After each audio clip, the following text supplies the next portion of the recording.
So, morning, everyone. It's wonderful to see so many wonderful names and faces on the screen and more popping in. And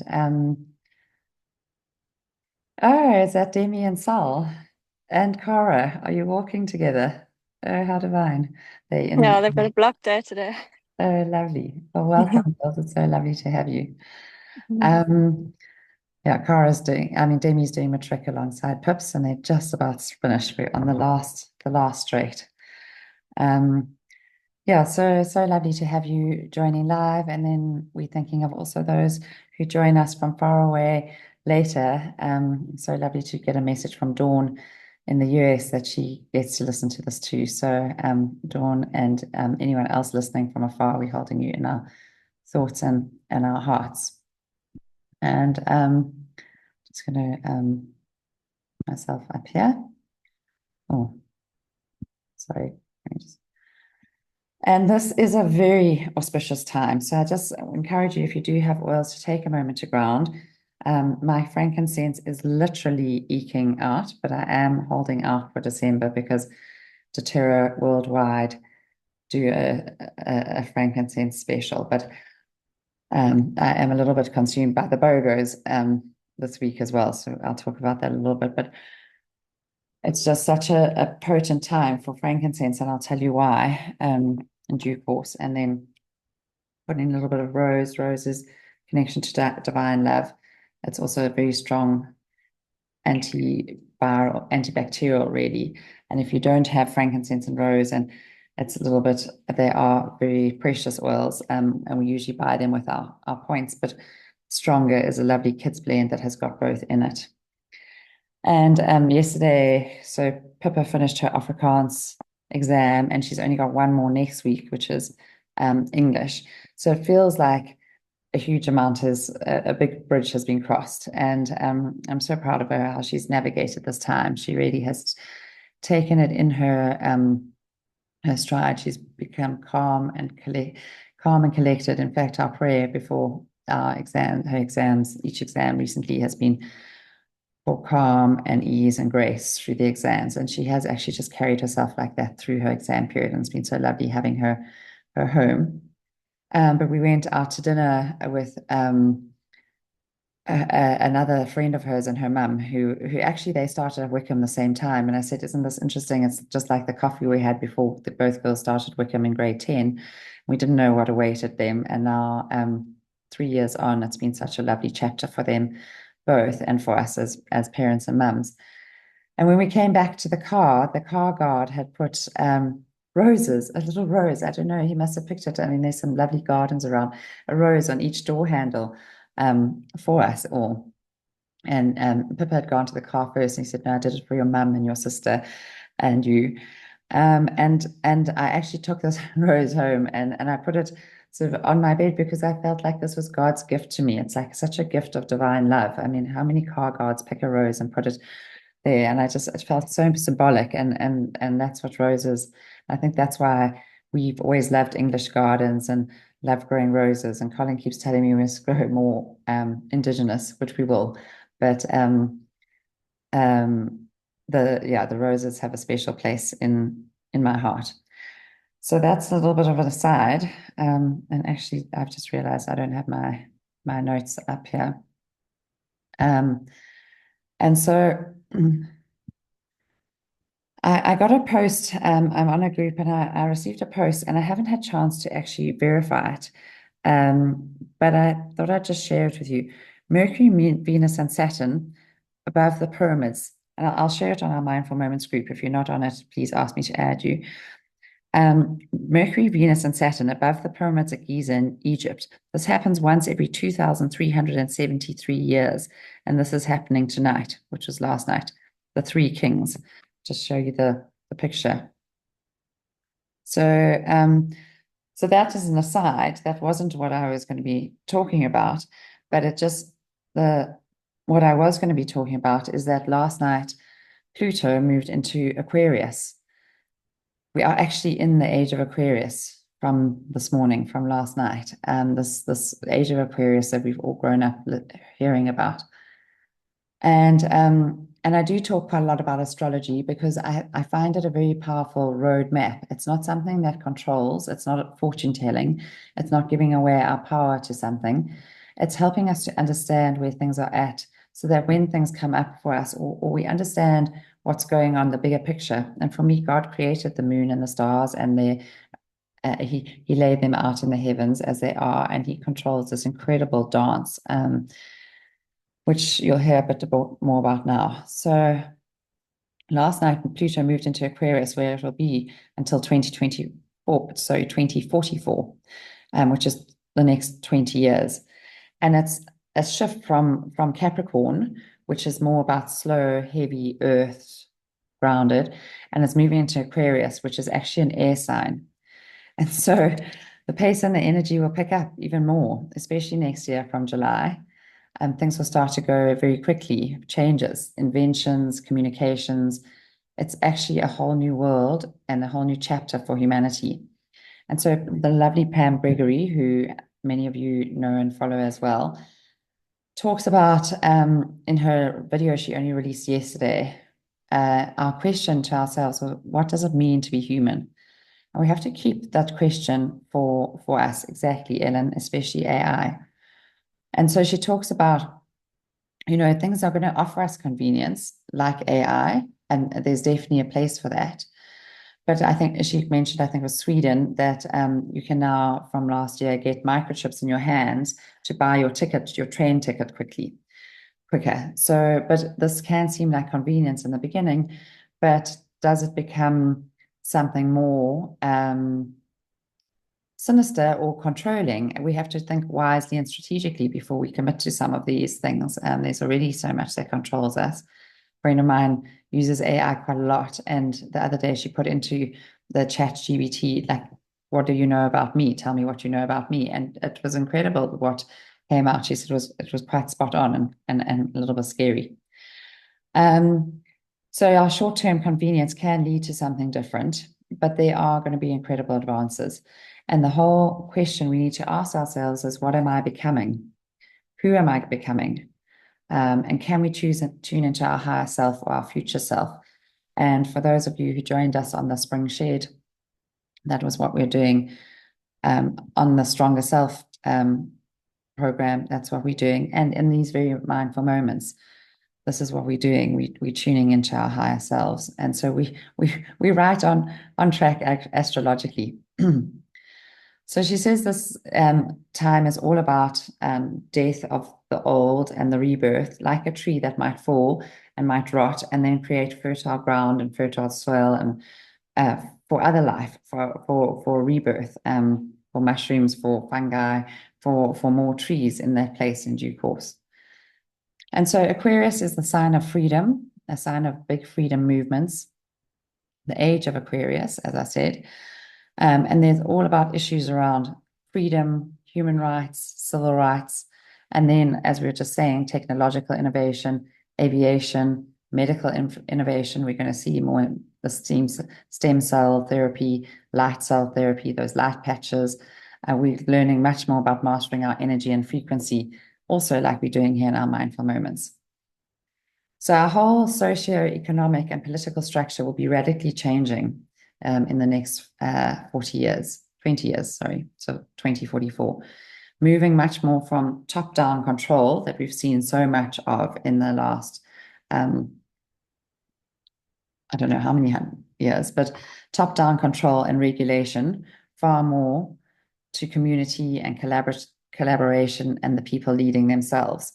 So we're dissolving a lot of the top-down corporates, a lot of the top-down countries like the royal families, the big governments. It's all becoming smaller, all becoming more tailored and less influential, the top-down stuff. And we're already seeing this in many ways.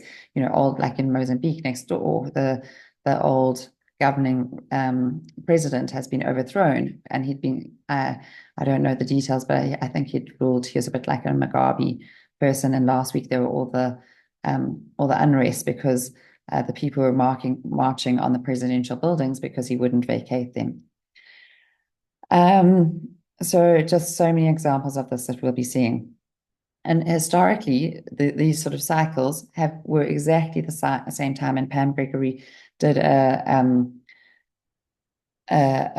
piece on this. She's got another video that's also tagged in this latest video around when these historical cycles also happened. It was the time of the French Revolution and the American independence, all those sort of times. And so it's not a time to be scared of, but it's a time to understand how society is going to become more horizontal in a good way.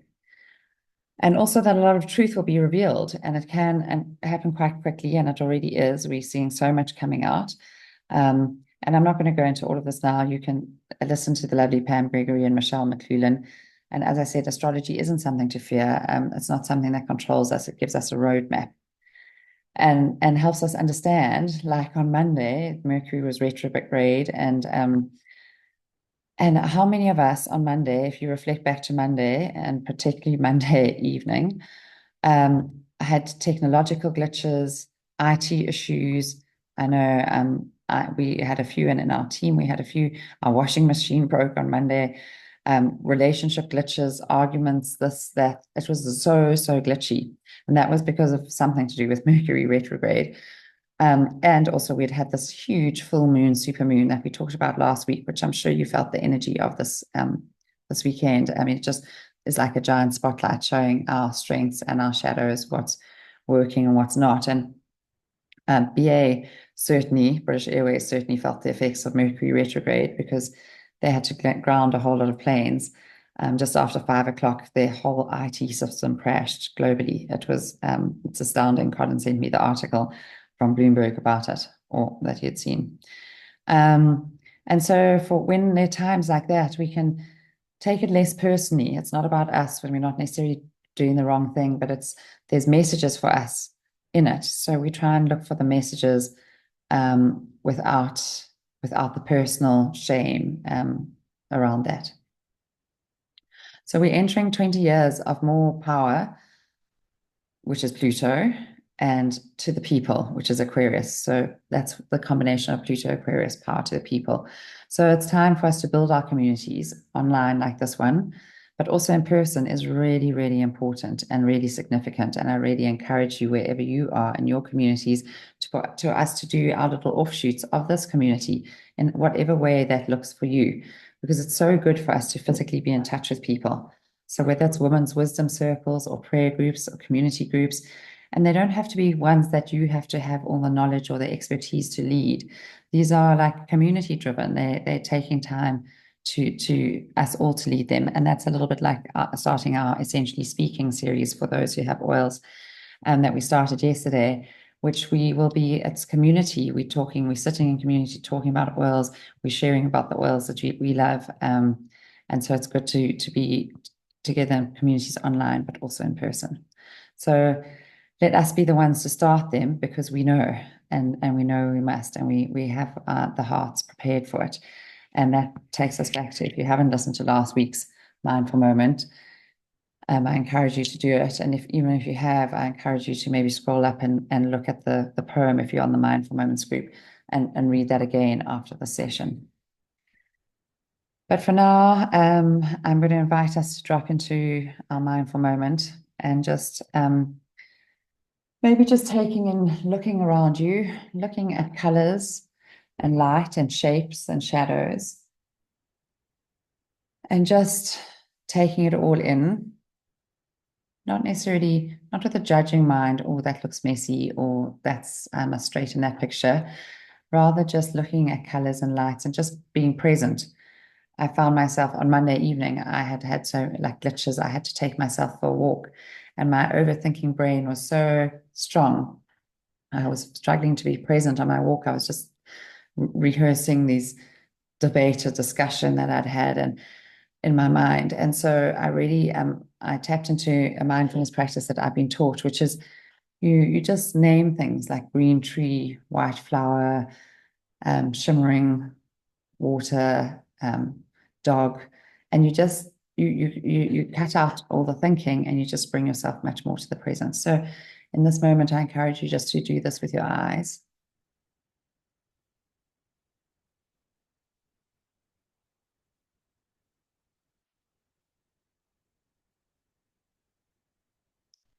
And then I invite you to close your eyes if you're able to, and to do the same with your ears.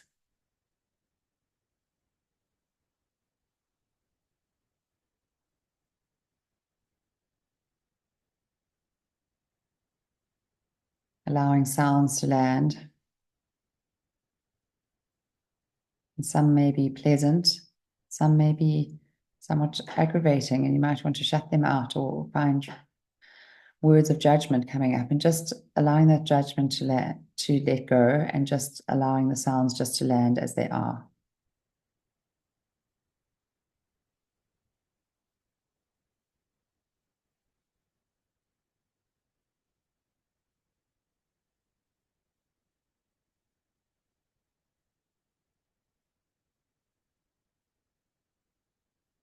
Then tapping into your sense of taste, just noticing what it feels like in your mouth. Are there remnants of tea or coffee or water? Does it feel dry and parched or more soft? What tastes are there? The taste of toothpaste, food, your breakfast.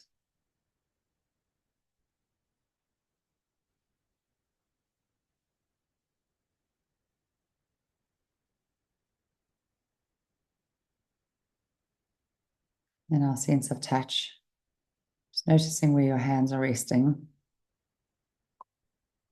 whether they're in contact with each other or resting open, and just noticing planes of contact of your body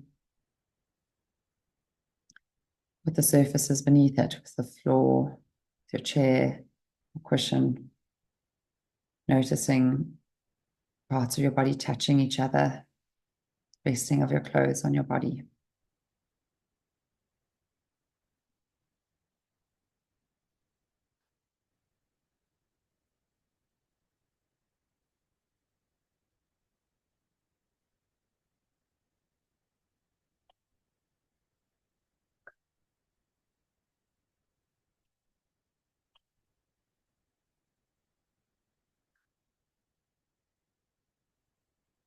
And then turning your attention to your sense of smell,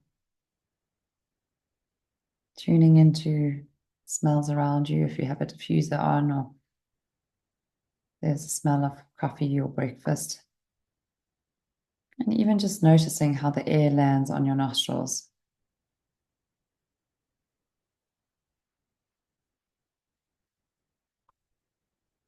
Whether it feels cool or warm, and how it travels to the back of your throat.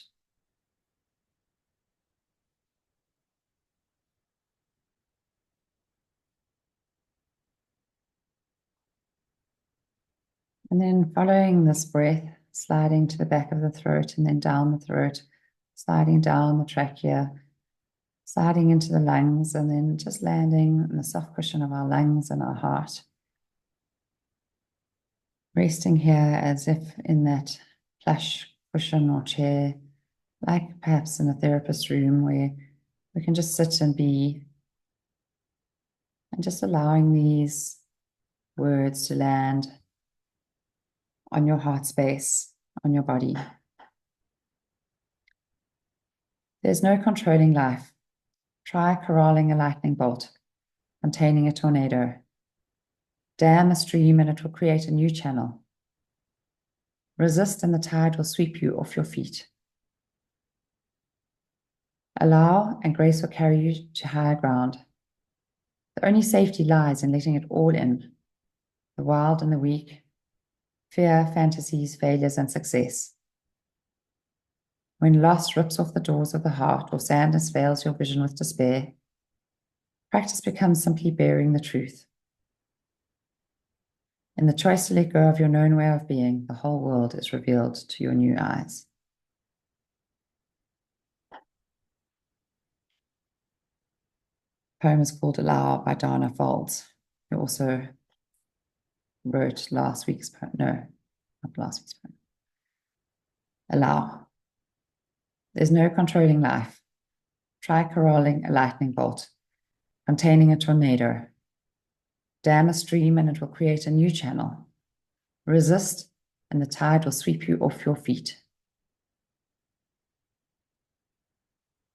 Allow, and grace will carry you to high ground.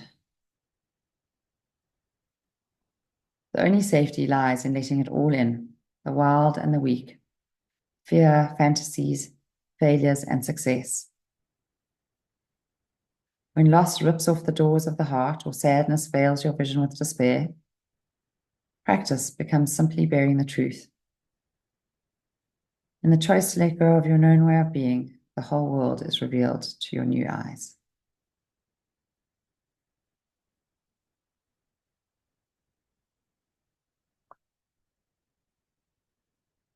And so we just sit here with open hearts, allowing, receiving,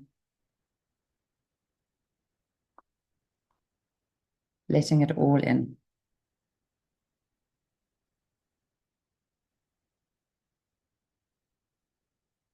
Not getting carried away in stories in our minds, but just settling in our heart space and letting in each breath.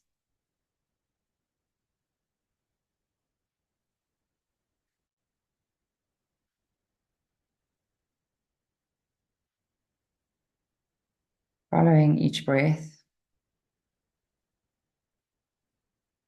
as it lands on your nostrils and then moves through your mouth and on your nose and mouth and throat and slides down into your chest and heart space.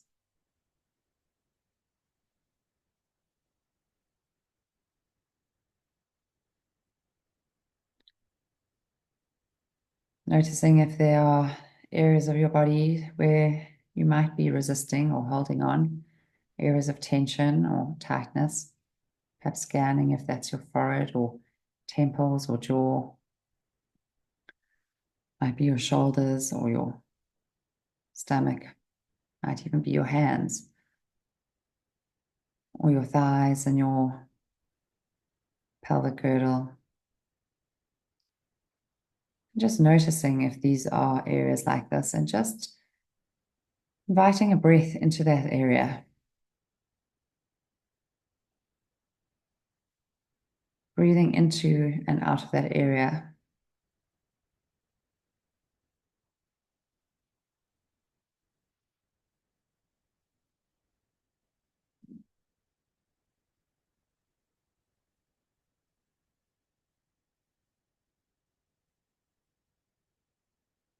And noticing as we do so that there may be then a softening,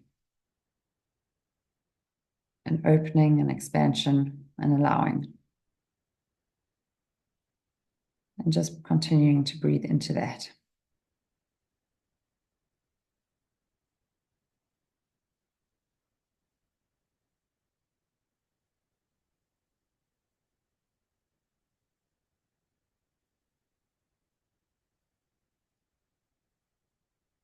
Noticing as you do so if there are other sensations that arise in your body, and just paying attention to them, moving towards them with curiosity, and just breathing into them.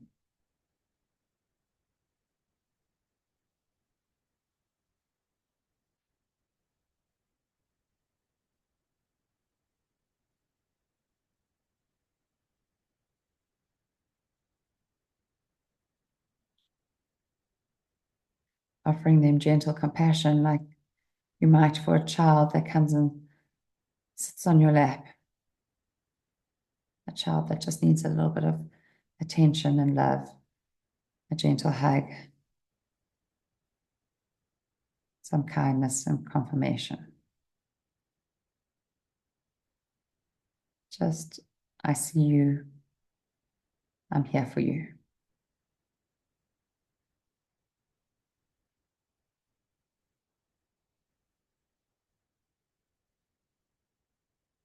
There, it's going to be okay.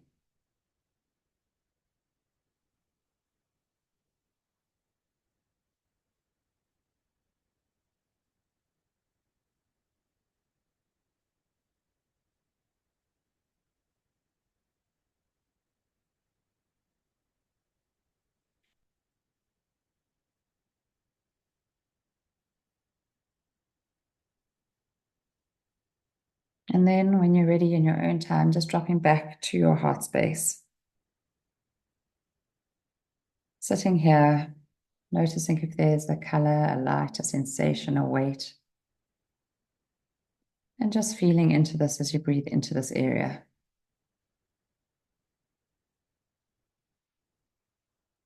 And perhaps placing in your heart space any worries for the day, anything that awaits you, anything that you want to commit to the highest possible outcome, that you want to show up as your highest self at any of these interactions, events, even if we're just going to the shops,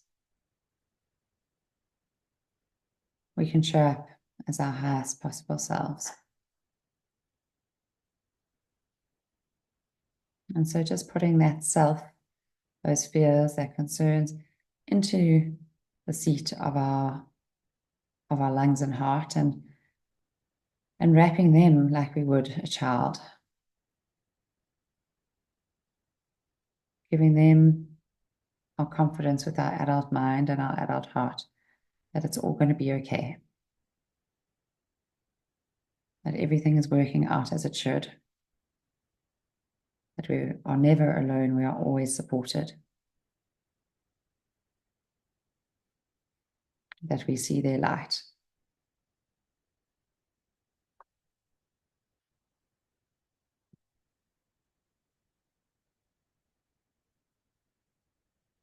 And just holding them in this embrace as we listen once again. Allow.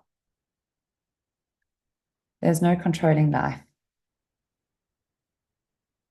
Try corralling a lightning bolt containing a tornado. Dam a stream and it will create a new channel. Resist and the tide will sweep you off your feet.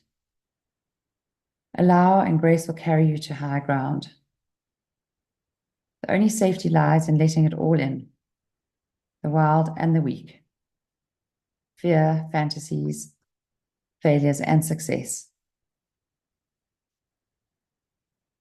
When loss rips off the doors of the heart, or sadness veils your vision with despair, practice becomes simply bearing the truth. In the choice to let go of your known way of being, the whole world is revealed to your new eyes.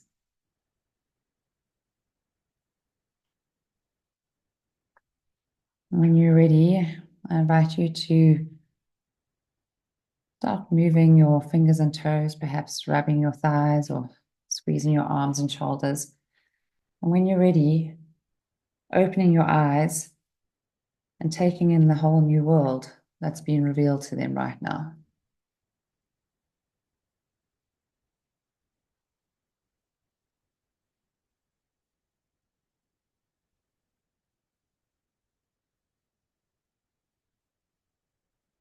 I wish you a blessed day and week. I'm going to change the view so I can see you all. Let me just go here. So thank you for joining. Lovely to be here with you. I wish you love and light, whatever you are doing today. And I'm doing a talk at Wickham Collegiate for the grade 7s. It's a little bit unprepared at this stage. I have a framework, a skeleton, but hopefully more will arise this morning for these grade 7 girls as they step into a new transition in their lives. And then I'm doing a talk for those who are in Hilton area on Friday. We're doing a beautiful session at Liz Thornton Dibb, who owns Bella Rosa, as she's got a beautiful garden service and florist, and she's teaching us how to make bouquets. We're literally sitting at tables and tying bouquets, learning to tie bouquets with all her beautiful flowers, and you can take that home. And then we've got Linda Tarr, who owns Tarr Roses and is someone who knows the healing powers of nature, and she's come up with a beautiful natural range of skincare products. And then me also speaking on the healing power of nature, and everyone will be gifted with their bouquet and a calm roller. And so I think I think Lizzie's extended it more. So if you know anyone in this Hilton area, it's 490 Rand, and it's going to be such a lovely special morning. So if you have many people, know people like older people in the Amber Valley, and older ladies, and we're doing a 10% pensioners discount as well. Yeah, so we're doing that, and then I'm doing a talk for St. Anne's next week, but that's after next week's Mindful Moment, so we'll talk about that. And I think Ellen wants to share a bit on Pluto and Aquarius, and Ellen is my aunt who is far more knowledgeable about these sort of things than I am, so it would be lovely to hear from her. And Lysel, nice to know. I'll tell Linda that you sent your love. So Ellen, go for it. We'd love to hear. Thanks, Nikki. So I call myself a very enthusiastic amateur astrologer, but I've been following it for quite a while. So Pluto moving into Aquarius is the start of a new 20-year cycle, and you covered it beautifully. I think most of what you said is sort of the energy behind it. But there will be changes in the next 20 years, and I can't even think we can imagine what the changes are going to be at this stage, especially for us who were born before technology. I think we're going to find it quite a challenge to pedal that bicycle fast enough to keep up with it, but we'll do our best. However, the age of Aquarius is a slightly different thing. Because Pluto, as the slowest moving planet, has now entered into Aquarius, we are officially according to most astrologers, officially in the age of Aquarius. And what the age of Aquarius is actually a 2,000-year cycle. So yes, you were right that there's been a very masculine and top-down energy for the last 2,000 years. Because while we were in the age of Pisces, it was a very masculine energy and very male dominated and church dominated. And if you look at 2,000 years plus minus, going back to your Christianity, it was around about the time of Jesus, and that was the time of the rise of the church and the control of the church. And so that was and Pisces is a sign of the fish, and that was the sign for Christianity. So it was quite an interesting correlation between the two. But where the age of Pisces comes in, and I'm going to use my finger, if you look at the pole of the core of our Earth, from the North Pole to the South Pole, we're about 4 degrees off. So if you follow the line up into the sky, where that pole points to, that sign of the zodiac is actually the age. And it's very slow moving because it's just this tiny little place, sort of, that 4-degree movement. And it moves backwards through the signs. So now we're moving into the age of Aquarius, which is a feminine sign, age of the woman, age of equality, all the rest that you did for the next 2,000 years. But for the last 2,000 years, we've been in Pisces. And interestingly, 2,000 years before that, we were in the age of Aries, which is the ram, which is very much Old Testament and way of thinking. And 2,000 years before that, we were in the age of Taurus, which was very much the Eastern religions and the Holy Bull and all the rest of it comes from the Eastern religions. So there's a lot to that. The ages that we are born in this time to go into a new age is an absolutely phenomenal thing to be happening to us, and the world will be different.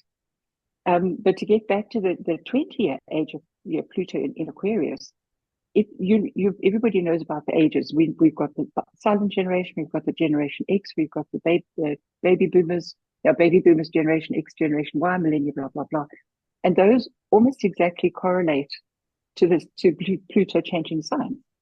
And Pluto Pluto's got his own personality, and each sign has got their own personality. And when Pluto is in that sign, we have this 20-year generational influence of the people that were born in that era. Fascinating. So lots going on. That's amazing. Lots to take in.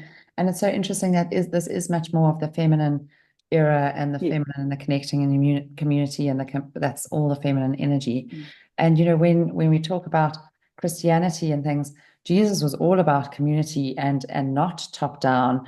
It was all about the people. But then a lot of his message was used for control.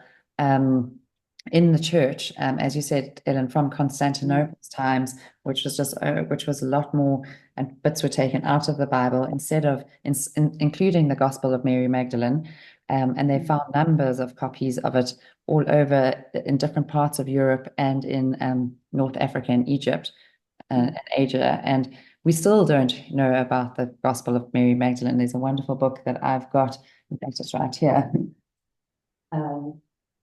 And it's been suppressed for so long. Mary Magdalene revealed the first gospel, her first apostle, her feminist gospel, and the Christianity we haven't tried yet.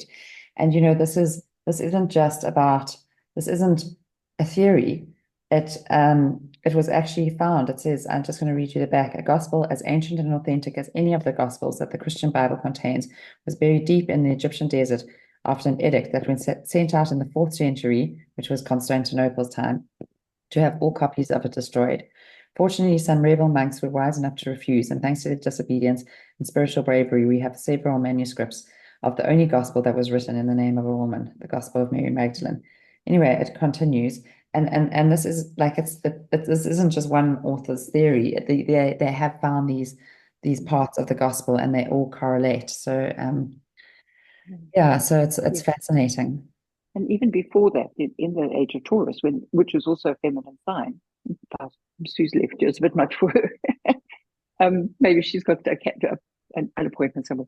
But in the 2 years before that, we had the goddess. There was all these goddess symbols, and even in the churches and in the holy places, it was often the women that were the acolytes and the people that worked in the temples. So it's very interesting. It's going to be a very interesting time to be alive.